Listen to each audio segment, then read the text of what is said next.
Moxie Kinetics presents Pilates for Cyclists. Hip flexors and extensors recovery and mobility routine.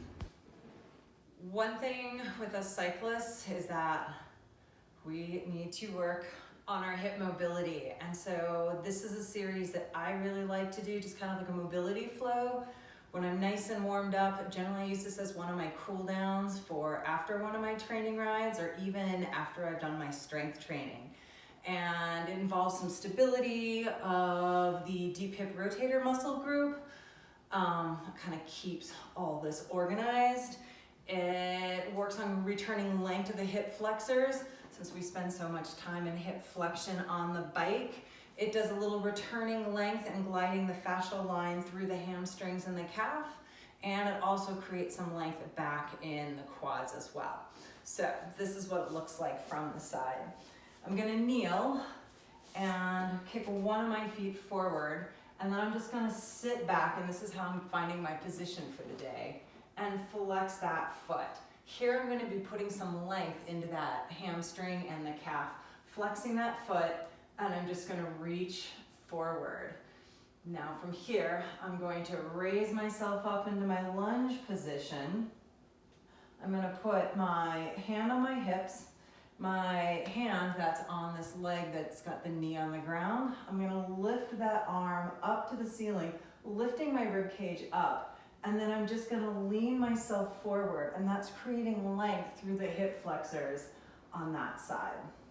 I'm gonna stack myself up and then just flow through this series.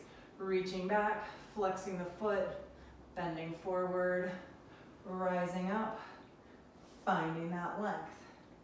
Then I'm gonna add in a little bit of lateral flexion to this move. So once you've got that figured out, you'll drop back, flex the foot, bend forward, feel the length through the hamstring and the calf group, sit it up, activate that glute, making sure that this hip is reaching forward, find that length, and then I'm gonna bend my body away from the side that I'm lengthening, creating even more length through particularly that psoas muscle, and then coming back.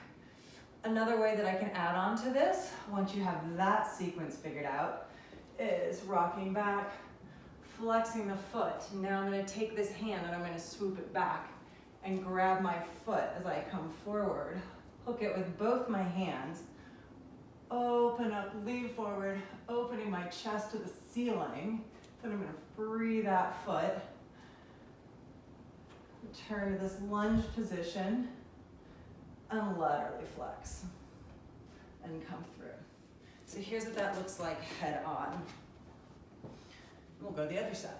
So, starting, finding my position, leaning back, flexing that foot, reaching forward, finding the length. Rising it up, hand comes forward, activating that glute, lunging forward, reaching my rib cage up tall. Then I'm gonna laterally flex over to the side,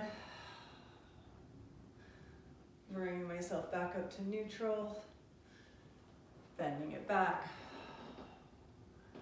finding that length again.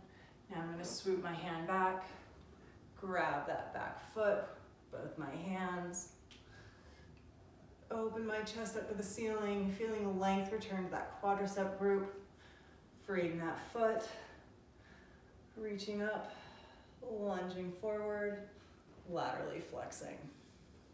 So I generally cycle through that 4 or 5 times on each side.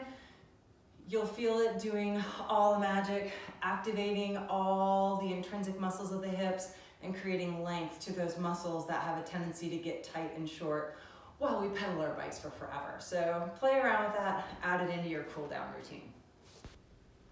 Your hips will thank you. And you'll be stronger on the bike.